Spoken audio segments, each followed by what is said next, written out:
Allora c'è chi dice che il Piave preoccupa, chi dice che non preoccupa più, che il Livenza è a livello e insomma problemi ogni volta che piove, problemi anche sulla nostra regione. Abbiamo il presidente della regione, Luca Zaia, e chiediamo a lui. Buongiorno presidente.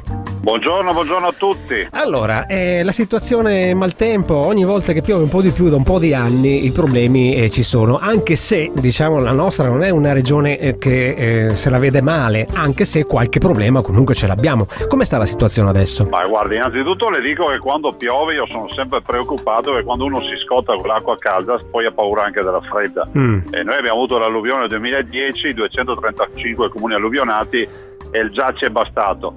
Poi non è proprio vero che piove solo in questi ultimi anni, perché poi se guardiamo storicamente basterebbe guardare gli argini dell'Adige piuttosto che quelli del Piave per capire che se hanno fatto gli argini alti così ci sarà pure un motivo. Sì. E la verità è che bisogna fare opere che da 80 anni non si facevano, e per fare le opere ci vogliono soldi, tanti soldi, perché noi abbiamo presentato nel 2010 un progetto da 2 miliardi e 300 milioni, abbiamo fino ad oggi investito poco più di 300 milioni di euro.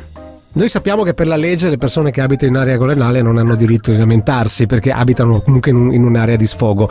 Possiamo trovare il modo di spostare tutte quelle situazioni fuori dalle casse di espansione e trovare i soldi per creare altre situazioni lasciando le casse di espansione libere?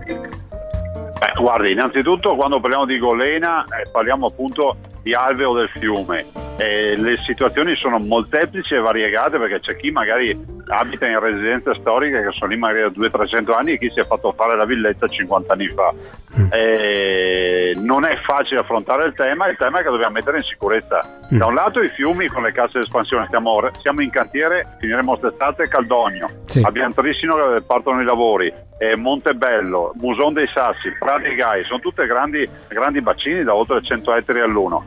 La verità qual è? La verità è che oltre a far questo bisogna riuscire a scavare il fondo dei fiumi, e per scavare il fondo dei fiumi ci sono due problemi: chi ci rompe le palle che non ce lo lascia fare, sì. E il secondo che ci vogliono soldi per farlo. E chi ci rompe le palle che non ce lo lascia fare? Chi è? Guardi, c'è un sentimento ambientalista. Faccio l'esempio del Piave, mi lasci lo sfogo. Sì.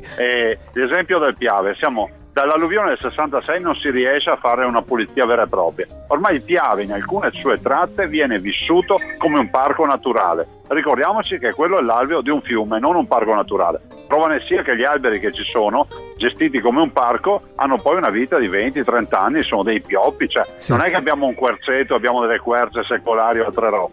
E io mi chiedo se dobbiamo aspettare la grande alluvione per pulire il Piave. Ok, molto chiaro. Grazie Presidente, ci sentiamo venerdì prossimo. Grazie a voi, buongiorno a tutti.